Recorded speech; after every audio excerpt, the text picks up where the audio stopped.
Olá, eu sou Walter Maciel Neto, sócio da Quest Investimentos, e estou aqui para falar do desempenho de nossos fundos em fevereiro de 2014. Bem, em fevereiro o governo fez um esforço para divulgar um pacote fiscal tentando atingir um superávit primário de 1,9% em 2014, que foi bem recebido pelo mercado. No entanto, os números divulgados no final de fevereiro, mostrando o resultado fiscal de janeiro de 2014, tiraram parte desse goodwill, porque ficou muito claro que o governo postergou despesas que eram de 2013 para janeiro, comprometendo assim o esforço que tinha acabado de ser feito. Por outro lado, nós vemos uma crise energética ganhando maiores contornos, os reservatórios de água em todo o Brasil estão em níveis muito baixos e as termoelétricas já trabalham a pleno vapor.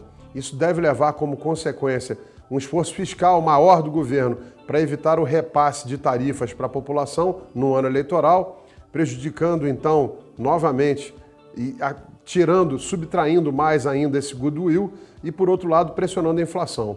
Tivemos dados de atividade um pouco mais fortes, surpreendendo o mercado, porém, esperamos na Quest um crescimento ainda próximo a 1,5% em 2014, com uma inflação renitente na casa dos 6% ou até um pouco mais elevada. Em relação ao cenário global, tivemos surpresas em relação à China nesse começo de ano.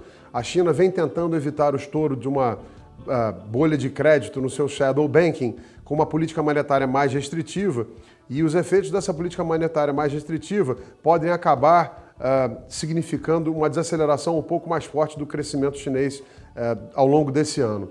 Com relação especificamente a commodities e a minério de ferro, a posição dos traders na China é de altos estoques e com esse custo de financiamento maior, as siderúrgicas que vêm produzindo menos na margem estão esperando um momento para comprar minério dos traders a preços mais baixos. E isso tem tido um impacto forte sobre o commodity e acaba tendo consequências sobre a nossa alocação, da qual falarei mais tarde.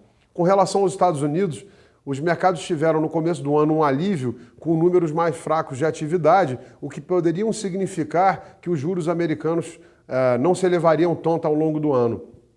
Nós, na Quest, acreditamos que esses números mais fracos são consequência de um inverno muito mais rigoroso e que ao longo do ano nós teremos a confirmação de um crescimento americano entre 2,5% e 3% no ano e que certamente os juros de 10 anos caminharão dos 2,65% que estão hoje para algum lugar acima de 3%, em direção aos 3,5%, e, portanto, a moeda norte-americana se valorizará frente a outras moedas emergentes, especialmente aquelas dos países com contas externas mais frágeis.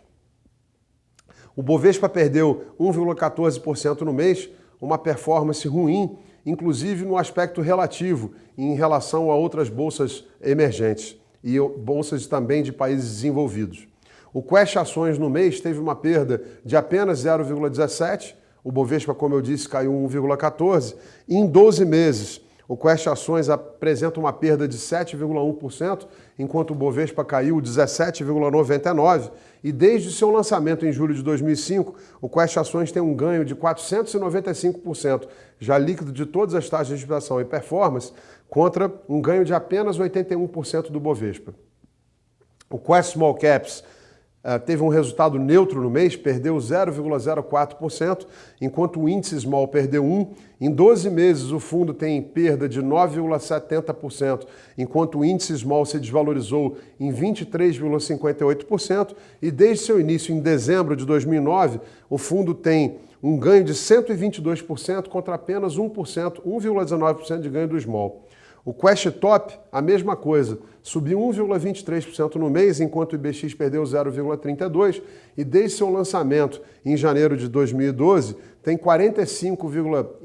em outubro de 2011, tem 45,4% de ganho, contra apenas 4,26% do IBX. Portanto, ao investir nos fundos de ações da Quest, você não está comprando o benchmark, você está comprando uma geração de alfa, e por isso acho que as assimetrias hoje já são bem favoráveis para começar a aumentar a exposição em renda variável gradualmente. O fundo Equity Hedge teve um ganho de 0,51% no mês, enquanto o Total Return de 0,29%.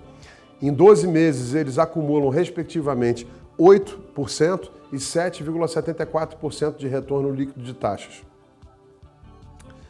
Em relação à estratégia macro, o Quest Multi teve um retorno no mês de 1,56%, quase 200% do CDI, enquanto o Quest Yield teve um retorno de 1,82%, 233% do CDI e acumula 160% do CDI em 2014. Eu queria destacar esse fundo.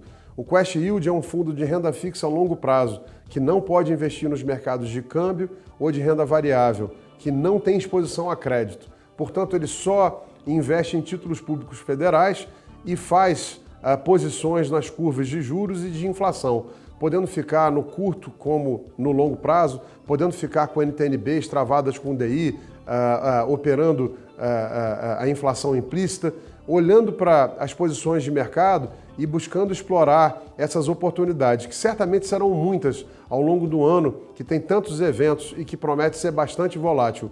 Eu acho que o Quest Yield é uma bela forma de diversificação de carteira num ano como esse.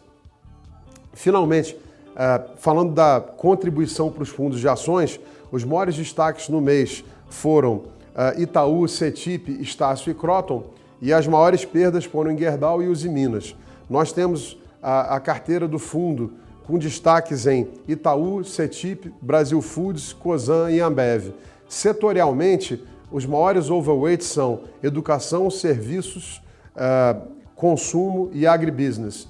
Portanto, uma carteira conservadora e evitando posições nos setores mais cíclicos, tanto locais quanto externos. É isso para esse mês, muito obrigado e até o mês que vem.